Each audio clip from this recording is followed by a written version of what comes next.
Okay, magandang umaga mga Lods.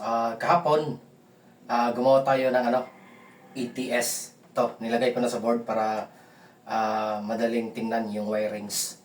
Ah, Ngayon naman, magdagdag tayo ng isang paraphernalia. Dagdag natin sa ETS natin. Kasi, ah, malaking gamit to. Oo. Lalo na sa sabihin na lang natin yung bagong on or bagong balik yung natin, yung grid o kaya yung electric company. Galing burnout. Kadalasan galing burnout, ang nangyayari dyan ay may current surge. Ilang segundo, may current surge pa yan. Iyon ko kung aabot ba ng minuto. Hindi ako masyadong dyan. Basta, ang pagkaalam ko, basta galing ng burnout, may current surge yan. Kaya nga, yung mga gadget natin or mga appliances, kadalasang nasisira. Yan din kadalasang reklamo ng mga tao. Lalo na pag patay sindi yung ilaw. Dahil nakakasira daw ng appliances. So, para maano natin yan, yung ganyang pangyayari, resolve natin yan, magdagdag tayo ng isang piyesa o isang paraphernalia sa ITS natin. Yung timer delay. Magdagdag tayo ng time delay para pagbalik ng kuryente, hindi pa mag-on kaagad yung grid natin. So, gagamit pa ng halimbawa, kung yung connection natin is yung main is kuryente, tapos yung backup natin is solar, o kaya vice versa. Pero ito, mas maganda to, yung ganitong setup, lalo na pag yung main mo is yung grid. Yung main mo is yung grid. Kasi, pag grid, pag off, nagiging backup yung solar. So, ito yung solar natin. So, ito yung backup. So, ito yung main. Ang problema, balik rin natin. Para makikita natin yung gamit ng timer delay. Pero bago natin yan i-reset up yung ganyan, i-explain ko muna sa inyo kung ano yung wiring, ano yung idagdag natin sa wiring kahapon, mga lods, para maintindihan nyo rin, makikita nyo sa board natin. Okay? Okay mga lods. So, ito yung idagdag natin mga lods. Ito yung timer ng CNC. YCT8 in 1 na timer. Okay. Half siya. Ang size nito is one way na breaker, mga lods.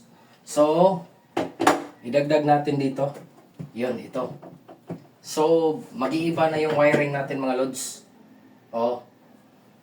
Bale, i-rest muna natin to. Okay? I-rest natin yan. Bale, ito na ang mangyayari sa niya. Ito yung live. Ito yung live. And then, connect dito. Yan. Tsaka, itong pin na to, tatlo yan eh. Tatlo yung pin. Okay. Okay. So, isa, dito. Yan.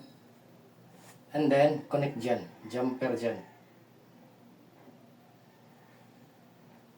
Jumper. O kaya, pwede, gano'n na lang. Naka-jumper na. Para mas less kuryente. Mas less yung wire na magagamit natin. Okay, yan. So, yung dito, di ba wala na? Dito. Dito yan. Okay. Ito yan mga lods. Yan. Ito yan mga lods. So, yan. Yan. So, parang ganyan na.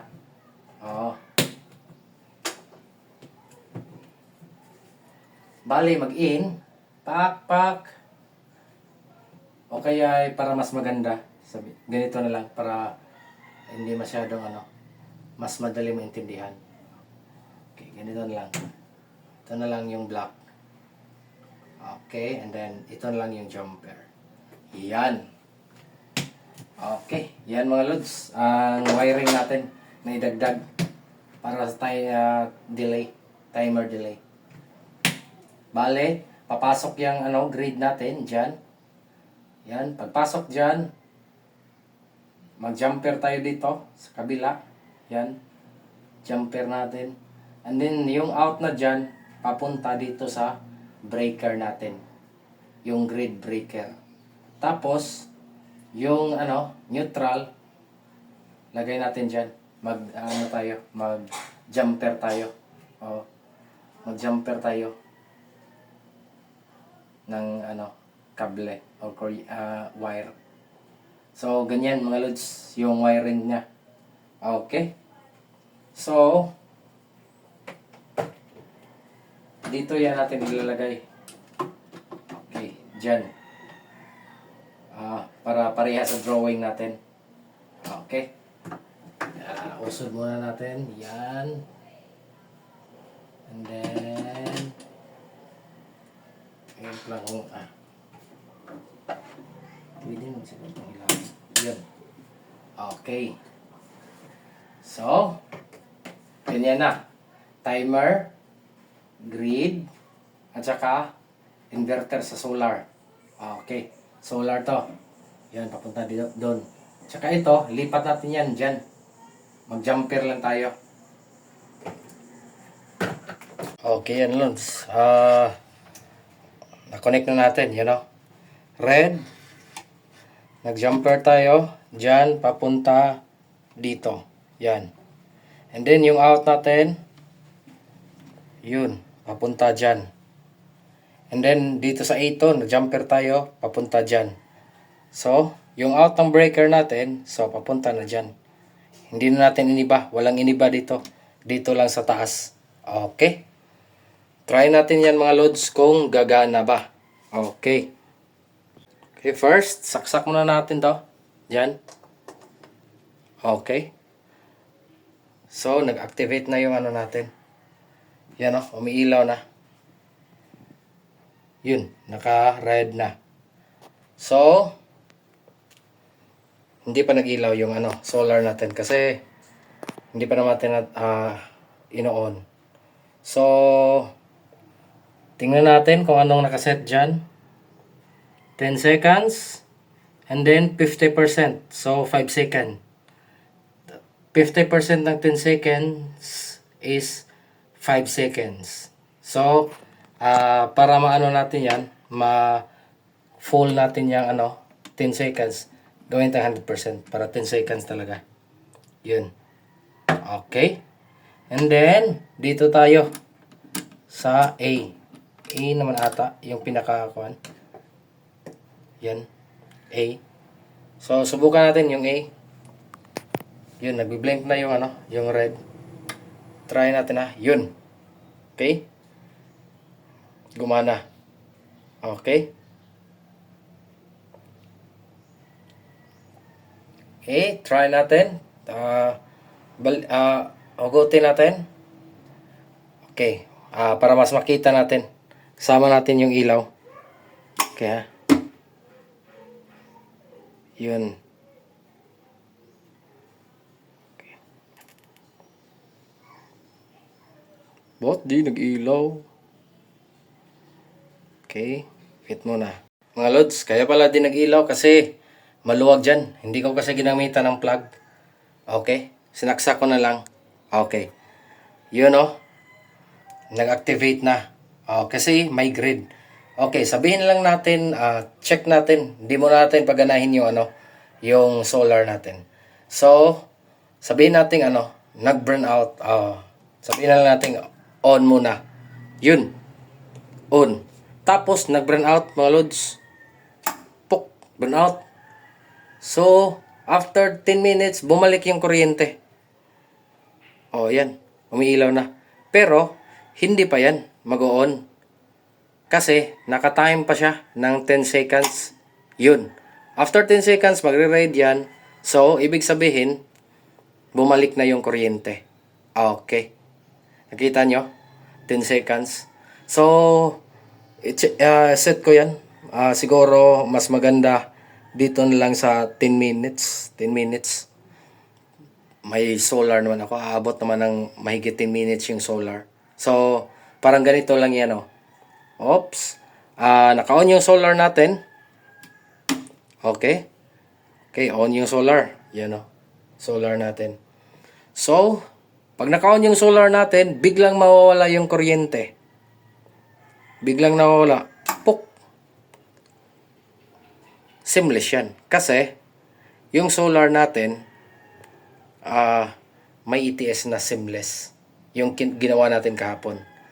Pero, pag bumalik yung kuryente na yan, hindi pa yan dadaan sa linya natin. Count pa yan ng 10 seconds. Yun, no? Narinig nyo? Yung click? Yung pag-transfer? Pero di natin makita yan dito sa bulb kasi seamless yung ano natin. Yun ang kagandahan. Oh. Halimbawa, para makita natin yan, off natin yung solar. Pak! Off natin yung solar. Sabihin natin, nawawala yung grid. Yun, brown out. So, bumalik. Yun, current source yan. Para di masira yung appliances mo, may timer tayo mga loads. Saka babalik kung kailan ilang minuto o ilang segundo yung nakaset. Siguro sa akin, mas iset ko to na 10 to 30 minutes. 30 minutes siguro. Kaso, sabihin natin, paano ba mag-set ng 30 minutes? Kung nakita nyo sa option, walang yan loads, walang 30 minutes. 1 second, 10 seconds, 1 minute, 10 minutes, 1 hour, 10 hours, 1 day, 10 days, on, off. So, paano ba mag-set ng 30 minutes? Madali lang yan, loads. Para i-set yan ng 30 minutes, ito lang. Set mo ng 1 hour. So, set na ng 1 hour. Tapos, lagay mo dito. 50%. O, yan. Kasi, 50% ng 1 hour is 30 minutes. Pag sabihin natin, gusto ko loads 15 minutes. Uy, walang 15 dyan. 10 lang ang nandyan. So, lagay mo dito. 25%. Kasi 50 yan. 25% ng 1 hour is 15 minutes. Yun. 25%. Gitna ng 30 at saka 2. Yan. O, ganun lang. Tapos, dito sa A tayo. May iba pa dyan, pero hindi na yan magagamit kasi iba dyan, blinking. Tapos, iba, baliktad. O. So, sa electrical natin, ito, A. A na mode yung gagamitin natin. So, pag 30 minutes, 1 hour, 50%. 30 minutes. Pag 15 minutes, 1 hour, 25%. Okay? Now, so, for demo purposes lang, tingnan natin ha. Okay. Lagay natin sa 10 seconds. Okay. 10 seconds mga lods. Tingnan natin kung gagana ba yung percentage. Okay ha? Tingnan natin. Bumalik.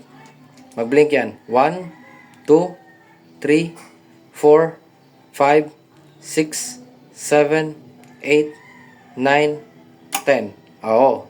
So, walang 5 seconds yan. So, gusto ko gawing 5 seconds natin. So, lagay mo. 50%.